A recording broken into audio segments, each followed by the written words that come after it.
no qual Mallory consegue finalmente dar bom uso ao seu florete. Pelo pequeno buraco de pedra, Jared viu os goblins. Eram 5, todos com caras de sapos e olhos completamente brancos, sem pupilas. Do cimo das cabeças saíam orelhas de gato sem pelos, e os dentes eram estilhaços de vidro e pedaços pequenos e pontiagudos de pedra partida. Os seus corpos verdes e inchados moviam-se velozmente pelo relvado. Um dos goblins segurava um saco manchado, e os outros farejavam o ar como se fossem cães. Enquanto se aproximavam da cavalariça, Jared afastou-se da janela, quase tropeçando num balde velho. "Vêm direitos a nós", sussurrou baixando-se. Mallory segurou o florete com mais firmeza, ficando com os nós dos dedos brancos. "E o Simon?" "Não o vi." Ela levantou a cabeça e espreitou lá para fora. "Não vejo nada." Jared agachou-se com a pedra bem segura na mão fechada. Conseguiu ouvir os goblins lá fora, grunhindo e arrastando os pés conforme se aproximavam.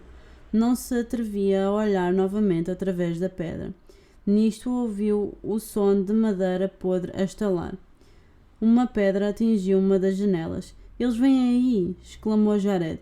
Enfiou o livro na mochila sem se preocupar em apertar as fivelas. "Vêm aí!" retorquiu Mallory. "Acho que já estão aqui." Uma série de garras arranhava a parede da cavalariça e, debaixo das janelas, chegava-lhes o som de pequenos latidos. O estômago de Jared pesava como chumbo. Não conseguia mexer-se. "Temos de fazer alguma coisa", sussurrou. "Vamos ter de correr até casa", respondeu Mallory, também num sussurro. "Não podemos fazer isso", disse Jared. Não lhe saía da cabeça a imagem dos dentes pontiagudos e irregulares, nem das garras dos goblins. Mais 2 tábuas e entram. Acenando com a cabeça, Jared reuniu toda a sua coragem e pôs-se de pé. Um pouco desajeitadamente tentou encaixar a pedra no monóculo e atá-lo à cabeça. A mola beliscou-lhe o nariz. "Ao meu sinal", disse a irmã. 1, 2, 3. "Agora!" Mallory abriu a porta e desataram os dois a correr em direção à casa. Os goblins precipitaram-se atrás deles. Mãos munidas de garras fecharam-se sobre a roupa de Jared, mas com um valente puxão ele conseguiu libertar-se e continuou a correr. Mallory corria mais depressa. Estava quase a chegar à porta de casa quando um goblin agarrou a parte de trás da camisa de Jared e o puxou com força. Ele caiu para a frente na relva e a pedra voou do monóculo. Tentou agarrar-se enterrando os dedos na terra, mas estava a ser arrastado para trás. Jared sentia as fivelas da mochila a quererem abrir-se e gritou. Mallory virou-se para trás. Em vez de continuar a correr para casa, recuou em direção ao irmão. Ainda segurava o florete, mas não fazia a mínima ideia do que teria de enfrentar. Mallory gritou Jared. "Não, foge!" Pelo menos um dos goblins deve ter passado por Jared, pois ele viu Mallory fazer um movimento brusco com o braço e ouviu-a gritar. Umas linhas vermelhas apareceram no sítio onde as garras de goblin a arranharam. Os auscultadores foram arrancados do seu pescoço. Voltando-se velozmente, ela atacou com a florete, cortando o ar com um silvo. Não parecia ter atingido nada. Mallory fez um movimento em arco com o florete, mas, mais uma vez, nada. Jared deu um pontapé com uma das pernas, atingindo algo sólido. Sentindo a mão que o segurava soltar-se um pouco, avançou rastejando e puxou a mochila para fora do alcance do inimigo. O conteúdo espalhou-se pelo relvado e ele mal teve tempo de agarrar no livro antes que um dos goblins lhe deitasse a mão. Apalpando a relva à sua volta, Jared conseguiu pegar na pedra e, meio a gatinhar, meio a arrastar-se, chegou junto da irmã. Depois, levou a pedra ao olho e espreitou através do buraco. "Às 6 horas!" gritou e Mallory rodou o corpo nessa direção, atingindo um goblin na orelha. A criatura uivou. As lâminas dos floretes não são afiadas, mas provocam uma dor aguda quando atingem o alvo. Mais baixo, eles são mais baixos. Conseguindo pôr-se de pé, Jared colocou-se de forma a ficar com as costas encostadas às de Mallory. Estavam cercados pelos 5 goblins. Um deles avançou pela direita. Às 3 horas, gritou Jared. Mallory derrubou o goblin facilmente. Às 12 horas, às 9 horas, às 7 horas. Os goblins estavam a atacar ao mesmo tempo e Jared achava que seria impossível Mallory conseguir defendê-los de todos eles. Empunhando o livro, usou-o como arma contra os goblins que estava mais próximo.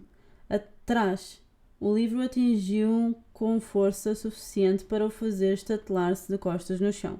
Entretanto, Mallory tinha derrubado outros 2 com fortes golpes do seu florete. Os goblins andavam agora à sua volta com mais cuidado, mostrando e rangendo os dentes de vidro e de pedra. Nisto ouviu-se um chamamento estranho, como que uma mistura de latido e assobio. Ao ouvirem o som, os goblins retiraram-se um a um para o bosque. Jared deixou-se cair no chão, doeu-lhe o corpo de lado e estava sem fogo. Desapareceram, disse, estendendo a pedra a Mallory. Olha. Mallory sentou-se no chão, ao lado do irmão, e segurou a pedra junto ao olho. Não vejo nada, mas há pouco também não via. Eles ainda podem voltar. Jared virou-se com um rebolão e abriu o livro, folheando as páginas até encontrar o que procurava. Depressa, lê isto. Os goblins vagueiam pelo mundo em bandos em busca de sarilhos, leu Mallory fazendo uma careta. E olha, Jared, o desaparecimento de cães e gatos é um sinal claro da presença de goblins na região. Os 2 irmãos trocaram um olhar. A Tibbs, constatou Jared, estremecendo. Mallory continuou a ler. Os goblins nascem sem dentes, portanto, têm de encontrar um substituto para eles, por exemplo, presas de animais ou pedras afiadas e pedaços de vidro. Mas não diz aí nada sobre como podem ser detidos, disse Jared, ou para onde podem ter levado o Simon. Mallory não levantou os olhos do livro. Jared tentou não pensar no que os goblins poderiam fazer a Simon. Parecia-lhe óbvio o que fariam com os gatos e os cães, mas não queria acreditar que o seu irmão poderia ser comido. O seu olhar fixou-se no desenho daqueles dentes horríveis. Com certeza que não. Haveria certamente outra explicação. Mallory respirou fundo e apontou para o desenho. Não tarda a escurecer e com olhos como estes têm provavelmente melhor visão noturna do que nós. Era uma observação muito inteligente. Jared decidiu que iria acrescentar essa nota ao livro depois de terem resgatado Simon. Tirou o monóculo da cabeça e tentou encaixar nele a pedra, mas as molas estavam demasiado soltas para a prenderem no sítio. Isto não funciona, queixou-se. Tens de o ajustar, disse Mallory. Precisamos de uma chave, de fendas ou qualquer coisa parecida. Jared tirou um canivete do bolso de trás das calças. O canivete tinha uma chave de fendas, uma faca pequena, uma lupa, uma lima, uma tesoura articulada e uma ranhura onde antes existia um palito. Depois de ter apertado cuidadosamente as molas, conseguiu colocar a pedra no lugar. Deixa-me atar-te à cabeça como deve ser. Mallory apertou as tiras de cabedal até ao monóculo estar bem fixo. Jared teve de semicerrar o olho para conseguir ver bem, mas o aparelho estava agora muito mais bem ajustado do que há pouco. Toma, disse Mallory, estendendo-lhe um florete de treino. A ponta não era afiada, portanto Jared não tinha a certeza se conseguiria causar verdadeiros danos com aquela arma.